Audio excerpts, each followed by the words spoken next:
நாடாளுமன்ற தேர்தல் பிரச்சாரத்தின் போது காஞ்சிபுரத்தில் எம்எல்ஏ சுட்ட தோசை ஏலம் விடப்பட்டதில் 500 ரூபாய்க்கு வாங்கிய திமுகவினர்.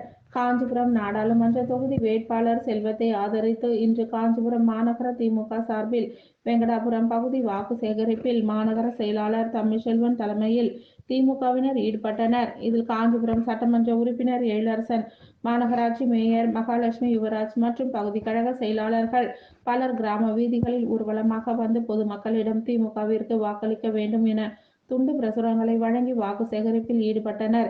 அப்போது காஞ்சிபுரம் வந்தவாசி சாலையில் அமைந்துள்ள தள்ளுவண்டி அசைவ உணவகத்தில் இளைஞர்கள் சாப்பிட்டுக் கொண்டிருந்த நிலையில் அவர்களிடம் எம்எல்ஏ எழிலரசன் வாக்கு சேகரித்தார். மேலும் உணவகத்தில் கல் தோசை போட்டு அதனை ஏலம் எடுத்தனர். அதில் திமுக நிர்வாகிகள் 100, 200 என 500 வரை ஏலம் கேட்டு தோசையுடன் ஆட்டுக்கால் பாயா சேர்த்து 500 ரூபாய்க்கு ஏலம் எடுத்தனர். மேலும் ஆம்லெட் போட்டு வாடிக்கையாளர்களுக்கு தந்து திமுகவுக்கு வாக்களிக்க கோரி எம்எல்ஏ எழிலரசன் வேண்டுகோள் விடுத்தார்.